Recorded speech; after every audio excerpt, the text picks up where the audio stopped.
He was just an ordinary guy in the mafia, yet he dared to be the first to pick up his chopsticks at a mafia gathering. Incredibly, even the mafia boss had to show him respect. Don't be fooled by how tough he seems now. Before joining the mafia, he was just a regular high school student. But just before graduation, Jim grabbed a stone and smashed it into the school bully. This instantly stunned the students around him. A few days earlier, his sister had accidentally taken a picture of the school bully stealing a female classmate's underwear, and the bully began to target her. Jim decided to stand up for his sister, but he didn't expect the bully to retaliate endlessly. One day, Jim could no longer hold back and picked up a stone to confront the bully. In that moment, the anger that had been building inside him was finally released. But what followed was an even harsher beating from the bully's parents. When his mother came to see him being beaten, she felt no sympathy or anger. Instead, she started thinking about how to explain the compensation to the boy's stepfather. His stepfather loved drinking and would beat him every time he was drunk. His mother, eager to please her new husband, would sacrifice her son to fulfill her own desires. However, only the stepfather's daughter would help him when he couldn't take it anymore. Over time, they became the closest family members in the new household. But this time, after smashing the bully's head, the bully's parents demanded $50,000 in compensation. This pushed his mother into complete despair. To pay off the $50,000, Jim started working at a shady restaurant. Whenever a customer ordered just one dish, the boss would give them a free side of cigarette ash seasoning. But kind-hearted Jim would always kindly remind the customers. Kindness, however, didn't lead to any good outcomes. One day, on his way home from work,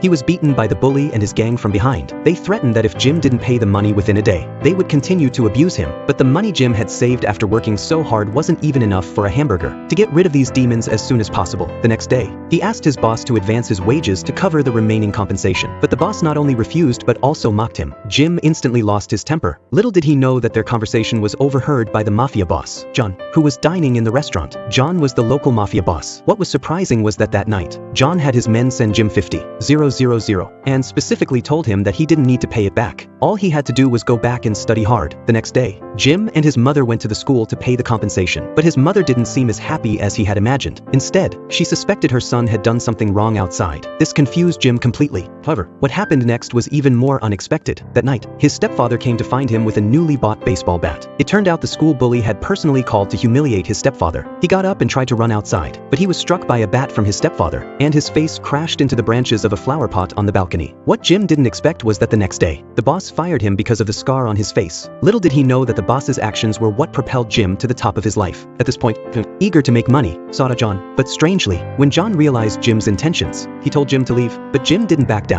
Instead, he grabbed a chair and pulled it over. At that moment, John noticed the scar on Jim's face. He realized Jim was just as much a victim as he was, and agreed to his request. On Jim's first day with John, he personally cooked fish for him. For the first time at John's place, Jim felt the warmth of a home.